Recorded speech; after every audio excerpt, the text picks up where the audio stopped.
Greetings, friends around the world. This is Dr. Bob Thiel from the Bible News Prophecy Channel. Have you heard of Satan II? Do you know what it is?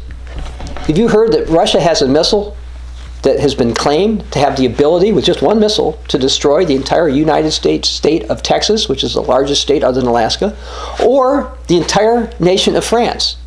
Is that at all possible? Well, I'd like to read some news accounts. In late October 2016, Russia revealed information about what is called Satan II. So I'm going to read a few news sources. This one says, Russia's put us on notice with news that its RS-28 Sarmat thermonuclear armed ballistic missile system, dubbed Satan II, will come into service in 2018. The monster rocket is said to be 2,000 times stronger than the bombs dropped on Hiroshima and Nagasaki, and capable of destroying a country the size of France or Texas. RS-28 Sarmat thermonuclear ballistic missile was commissioned in 2011 and is expected to come into service in 2018.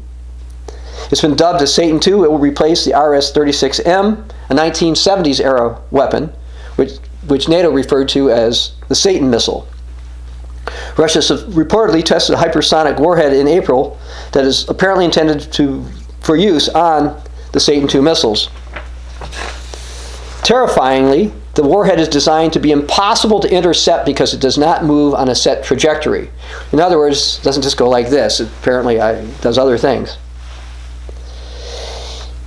Russia's, another news source, so-called Satan II is widely tipped as the most powerful and deadly atomic warhead on the planet. The missile reportedly can carry up to 16 separate bombs, which allow it to drop multiple nukes in an area in a single strike. It's also said the Satan II will have a range of 6,835 miles, or over 10,000 kilometers. It will replace the Soviet-style missiles. And let me read something from it says, what's the level of death and destruction could be caused by Satan II? What level could be caused? Military expert Dr. Paul Craig Roberts sensationally claimed that 5 or 6 of the Russian missiles could wipe out the entire U.S. East Coast.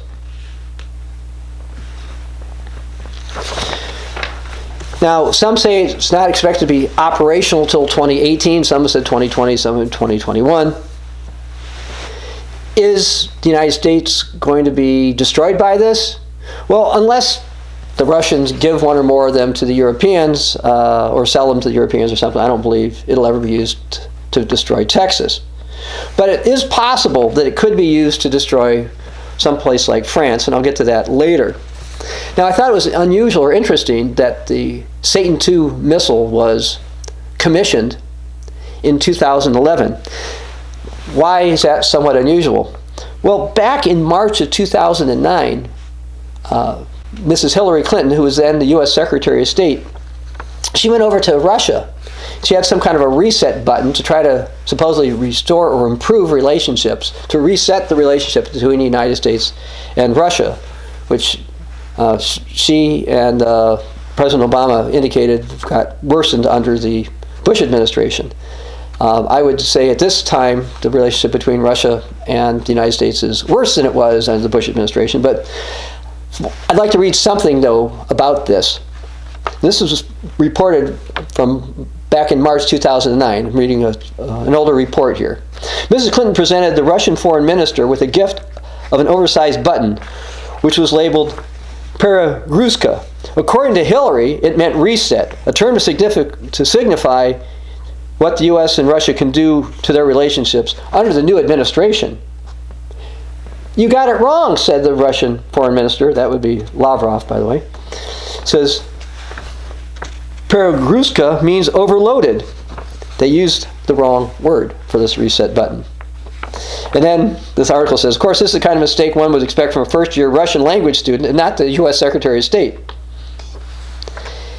And it's interesting because to me, it seems like Satan II seems more like an overloaded reaction by Russia than it was a positive reset of U.S. relationships.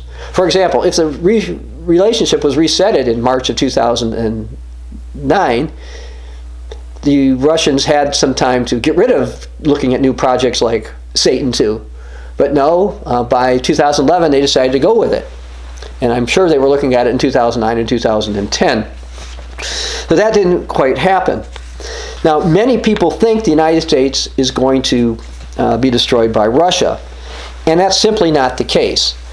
I'm not going to go through all the reasons here, and we have an article about why Russia is not the king of the North, but Ezekiel chapter 38, many Protestant prophecy watchers point to, but those prophecies do not happen until well after the Great Tribulation, and because of that, these are not prophecies for the United States. The prophesied power against the United States is actually a European power, but I don't want to go into that in any great depth. As far as Russia goes, there are some prophecies that talk about Russia doing some things that are going to affect Europe. And this is where it's potentially Satan II or something like that may actually be used. Now, there's currently a growing Russian-led military confederation called CSTO, and even Armenia is in that particular group. And I'd like to read from Jeremiah chapter 51, verse 27 through 29. It says, "Set up a banner in the land, blow the trumpet among the nations, prepare the nations against her, call the kingdoms together against her, Ararat, Minni, Ashkenazi, appoint a general against her, cause the horses to come up like the bristling locust, prepare against her the nations, with the king of the Medes, its governors and all its rulers, in the land of his dominion. And the land will tremble in sorrow, for every purpose of the Lord shall be formed against Babylon, to make the land of Babylon a desolation without inhabitant." Well, what this is referring to is a prophecy. The king of the Medes is a Russian leader, and then we see the Armenians mentioned here with the Ararat, etc. So a confederation is going to happen. And I'd like to go to the book of Joel. Joel chapter 2, verse 6 says, before them the people writhe in pain. All faces are drained of color. So before some massive attack happens, people are going to be afraid of it. Now, whether it's going to have to do with Satan II and or the 200 million man army, etc., we know they're going to be afraid. Now, go down to verse 20 of Joel chapter 2. "But I will remove far from you the northern army. I will drive him away into a barren and desolate land, with his face toward the eastern sea and his back toward the western sea. His stench will come up, and his foul odor will rise, because he's done monstrous things." This is important because the king of the north is going to be facing a power. The European king of the north is going to be facing a power from the north and the east. If you go to the book of Daniel chapter 11, verse 40, we read about somebody called the king of the north. And in verses 40 through 43, there's a conflict between him and the king of the south, which is basically the Arab-dominated peoples, the Islamic-dominated peoples of northern Africa and in the Middle East. But it says, verse 44, "But news from the east and the north will trouble him." Well, what's east and north of Europe would be Russia and China. "And therefore he shall go out with great fury to destroy and annihilate many. He shall plant the tent of his palace between the seas and the glorious mountains, yet none will come to it, but he shall come to his end, no one will help him." In other words, the king of the north is going to lose from a power that's north of him, which is a Russian-led power. I'd like to go into Jeremiah chapter 50 and read a few passages here. And while you're going over there, just going to comment, many people that read the Bible correctly note there's a warning about an end-time Babylon, mystery Babylon the Great talked about in Revelation 17. We read the fall of Babylon in Revelation 18. And many prophecy watchers correctly understand this has to do with a European-led power. And that's true. But I'd like to go to the Old Testament, instead of the New Testament this time, because I want to show you how perhaps the Satan II missile could possibly have some effect. Jeremiah 50, verse 41. "Behold, a people shall come from the north, and a great nation and many kings shall be raised up from the ends of the earth." Now I want to stop right there. From the ends of the earth. If you look at the earth, you go to the northern ends, you're going to see Russia. If you go the farthest east, by the way, it's Russia, China, and others, the kings of the east that are discussed in the book of Revelation. Now going back to this verse 42. They shall hold the bow and the lance. They are cruel and shall not show mercy. Their voice shall roar like the sea. They shall ride on horses set in array like a man for the battle. Against you, O daughter of Babylon. So this isn't talking about literal Babylon from Nebuchadnezzar's time. This is talking about European Babylon.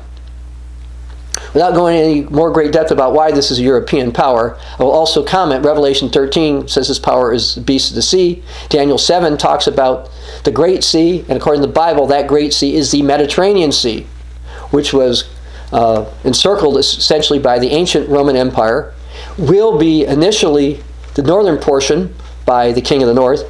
Once he takes over the king of the south, basically, like the ancient Roman Empire, the king of the north will control the entire Mediterranean Sea. And that is who is going to get destroyed here by this Russian-led confederation. Now let's look at the next verse. The king of Babylon has heard the report about them. His hands grow feeble. Anguish has taken hold of him. Pangs as of a woman in childbirth. So this European leader, the king of the north leader, who's called the king of Babylon here, king of the daughter of Babylon, is going to be afraid. Is it because of the Satan II missile? I don't know. But certainly, if he thinks a power like Russia is going to unleash something like that, and or do things worse, and or have ground troops from China, India, Asia, and etc., this is a big deal. Missile shields, we'll see how effective they may or may not ever be, but we have a time coming where something is going to frighten the European power.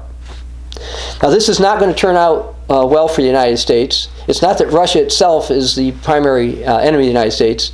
The Bible says it's going to be the European power.